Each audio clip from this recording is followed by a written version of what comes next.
Alright everyone, so nandito na tayo sa ating next topic. Proceed na agad tayo sa ating topic. At yung ating pag-uusapan ngayon is yung the 5 pillars of machine learning.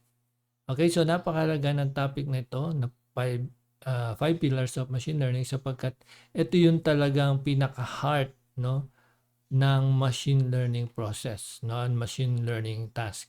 So since nasabi na nga po natin sa mga nauna pang mga topics na ang machine learning ay under ng AI, ibig sabihin dito po ay tinuturuan natin yung computer. No? Yung tinutukoy ditong machine ay walang iba kundi yung computer. Tinuturuan natin ang computer through programming na maintindihan niya ano yung mga pinifeed sa kanya, ano yung nilalagay sa kanya na ma-distinguish niya kung ano yung gusto nating ipagawa sa kanya. So yung computer ay invento natin para mas gumaan yung ating mga pagtatrabaho, yung mga mahihirap na bagay, lalo na mga computation, no, mga analysis, at yung ito nga machine learning ay ginawa natin para mas mapadali yung ating mga trabaho.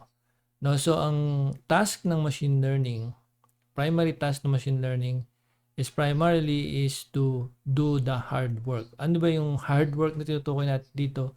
Hindi po yan about sa pagbubungkal or pag mabibigat na bagay, hindi po. Ito ay more on calculation. So napakahirap po mag-calculate lalo na tayo ay hindi tayo masyadong pabor sa mathematics, hirap tayo sa mathematics. At maski na yung mga expert, nahihirapan sila sa calculation, isang zero lang ang mali, ay lahat na mali na yan. No? So that's why, ang ginagawa natin ay gumagamit talaga tayo ng computer to do calculations para sa atin. And also to do the prediction. Okay, so paano nila nagagawa? Paano nagagawa ng computer mag-calculate at mag-predict ng kung ano magiging output is because of data. So, ito yung isa sa mga dapat nating maintindihan regarding sa 5 pillars of machine learning ay itong data. Okay? So, dito ay di-discuss natin what is data and ito pang mga data na dinadagdag natin. No? Once na meron ng data, siyempre dadagdagan natin yon, i-update natin yung database, something like that, para mas maging effective yung machine learning. Okay? So ito po yung 5 essential pillars of ML. Napakahalaga po nito na kailangan nyong isulat ito. I-take note niyo ito sapagkat kung kayo ay nag-aaral ng college o kaya ng high school o sabihin na natin beginner tayo sa machine learning or patuloy tayo nagre-refresh, napakahalaga na matandaan natin itong 5 pillars ng machine learning. Okay, so kung kayo ay magre-research sa internet, maaaring hindi nyo makita itong 5 pillars na ito of ML sapagkat iba-iba yung definition or sabihin na natin presentation nila dyan. But this is the very heart of machine learning. So una, data, what machine learns from.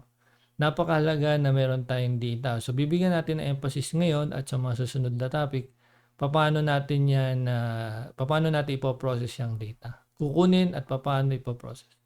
Okay? And then the second thing is yung algorithm. So ito na yung rules, no? Yung logic or rules that process the data. Ibig sabihin, kailangan may gawin ka sa data using programming. Okay?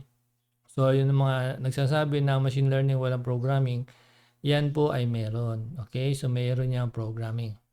At most of the time ay ginagamit dyan ay itong ating Python. Okay? Marami pang mga programming languages at mga software na panggamit dyan, patulad ng R at iba pang mga programming languages ay ginagamit sila for the algorithm para sa data. But of course, we will discuss natin sila, no, sa mga next topic natin. The third one is yung models. Okay? Anong model yan? Ito ay model ng algorithm. Okay? Model ng logic. Model ng process. So napakarami pong models ang meron ang machine learning, artificial intelligence at iba pa under the artificial intelligence.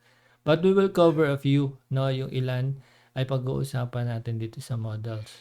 Okay, number 4 is training and testing. So dito, ay kailangan natin i-train yung model. Ito yung tine-train natin diyan, yung models, no? Yung models na yan ay based dun sa algorithm. At yung algorithm na yan ay based sa data. So, connected talaga sila. Step by step sila. At sila ay in order. Hindi pwedeng mauna yung training na walang data. At hindi rin pwede siyang matrain ng walang model. So, step by step po yan. Step 1, step 2, step 3, step 4. And then lastly is the evaluation. So sa evaluation i-check mo kung ano ba yung natutunan ng computer or ano ba yung naging output, and then maganda ba yung pagkaka-identify niya, pagkaka-categorize niya ng data. So madali ba natin magamit, no? So kita ba natin agad yung differences? Kita ba natin yung mga resulta? And then kaya na ba ni computer na i-decide kung ang isang data ba ay gagawin niyang ganito or ganon. So ang computer ang magde-decide when it comes to AI. But with the respect to machine learning, ito yung time na pag-aaralan pa lang o aaralin pa lang ni computer based sa data at i-evaluate natin yung kanyang resulta. No? So ito yung 5 essential pillars of ML o machine learning. At dito kailangan kabisado nyo ito, no? Tandaan nyo yan, napakahalaga po niyan sapagkat hindi yan mawawala sa lahat ng machine learning topics and even sa mga projects. So, mag-proceed muna tayo sa number 1, which is data. So, in machine learning, data is everything. So, hindi lang machine learning, data is everything. Pag sinabi natin computer, laging importante yung data. No, data is everything. But sa machine learning, kung walang data, kung wala tayo niyan, wala tayong machine learning. Ganun lang kasimple yun. Kung walang data, walang machine learning. So that's why sa machine learning, napakahalaga na merong data. No, kapag meron kang data, then meron kang pwedeng gawing machine learning for the computers. Okay? And then the next thing na gusto ko na may share sa inyo is in the world of machine learning, data is everything. Yan nga sinabi natin. It is the foundation, the raw material, and the fuel that gives life to intelligent systems. So ano daw itong foundation na tinutukoy dito at raw material na yan at fuel. No? Pag sinabi natin fuel, ito yung pwedeng sa sasakyan pag wala kang gas or diesel, wala kang crudo, no? Eh hindi tatakbo yung sasakyan. No, kahit na anong ganda ng kotse at brand new pa, kung siya ay gasolina, di baterya, kung walang magpa-power sa kanya, wala siyang source of energy, then baliwala yung sasakyan na yun. Ganon din sa intelligent system. Pag wala kang data, no? Wala kang data, wala kang intelligent system, wala ka ring sabihin na natin machine learning and artificial intelligence. So without data, there is no learning. So wala siyang i-identify, wala siyang ipo-process, walang data. No prediction. Ang kaibahan ng prediction sa data analysis, kasi 'di ba mayroon data analysis? No, ang data analysis ay ito yung tinitingnan natin. Nag-a-analyze tayo ng mga naging resulta based on sabihin natin certain date mula January to December, ano yung mga data meron doon. So ina-analyze, no? Pwedeng gawin ng computer yon, i-analyze niya and then ibigay sa iyo yung report. No, tapos tayo yung tumitingin sa report, tapos tayo yung gumagawa, nagpo-process ng mga bagay na nakita natin sa report. But when it comes to machine learning and AI, ang tinatawag na prediction ay siya yung nagsasabi na kung ano ang possible na mangyayari, na hindi mo siya sabihin natin, hindi mo siya kinokontrol o inimpluwensyahan, no? So ito ay completely AI, no? Yung prediction o ML and ML, no? So kayang i-predict ni computer kung ano yung susunod na mangyayari based sa data, no? Yung prediction na yan, hindi yan yung sa buhay, yung pinipredict niya kunyari sa ganitong panahon, ano ba yung anong buwan yung madalas umulan, gaano karaming ulan. Kung kukuha tayo ng data since way back, sabihin na natin 1990s hanggang ngayon, every year meron kang datang makukuha. So mapipredict ni computer next year ano ang possible months na pwedeng malakas ang ulan, may bagyo. So kaya i-predict ni computer 'yon, no? So kaya niyang i-predict yung weather, no? Halimbawa, sa loob na isang taon, no? Anong months ang madalas na magsimula ang tagtuyot, no? So kaya i-predict 'yan ni machine learning. At siyempre hindi naman natin sinasabi na 100% accurate, no, si machine learning o si AI 100%. May probability. Yung tinatawag natin probability. So nagpi-predict siya. At when it comes to prediction, ay kasama rin dyan yung possible na identification. No, kapag nakita niya ang isang tao using camera, pwede niyang ma-identify sino yun based on the data na binigay mo sa kanya. So yan yung napapanood natin sa movie, no, na kapag nakita yung picture mo o sabihin na natin yung naglalakad ka na may mga surveillance camera at nakakonect sila sa AI, so makikita kagad nila kung sino ka, magbibigay kagad nila yung name mo. At that is the point of prediction, no? Napipredict niya sino ka, no? Sino yung naglalakad na yon, napipredict niya. Okay, and machine learning depends entirely on the quality, quantity, structure of the data it receives. So kailangan yung data na gagamitin natin when it comes to teaching the computer, kailangan quality yun. Ibig sabihin pagka picture yan, gusto mong gamitin ng mga picture images ng mga tao o kaya gamitin mo yung pang-identify ng tao, kailangan yung images na ipoprocess mo quality. Dapat hindi malabo. Dapat malinaw sila. Dapat ay clear, na madi-distinguish ng computer. And then dapat marami. Hindi lang pwede isang piraso. Hindi niya hindi niya magigets kagad ano yung features ng mukha mo, side view, back view, no? So front view. So kailangan napakarami mong data na ilalagay sa kanya para mas maging accurate siya. At yung structure ng data, kung sila ba ay naka-segregate, nakahiwalay ba yung aso sa pusa, nakahiwalay ba yung mga hayop sa tao. So yung mga images na yon dapat ay naka-categorize, naka-structure, naka-folder, maayos, at para ma-distinguish ni computer alin-alin ang alin. No? So napakahalaga nitong quality, quantity, and structure of the data receives. Alright, so katulad nung pinakita ko sa inyo last topic, ay meron tayong process, no? So dito ang machine learning process, nandito yung buhay ng machine learning at maging ng AI. So kung gagamit tayo ng pictures to identify anything na gusto natin pa-identify sa kanya, maring tao, hayop, bagay, kahit ano pa man yan, no? Kailangan mag-input ka ng images. Kung yan ay kailangan ma-recognize niya through images, videos, etc. No? Kailangan meron kang input na ganon.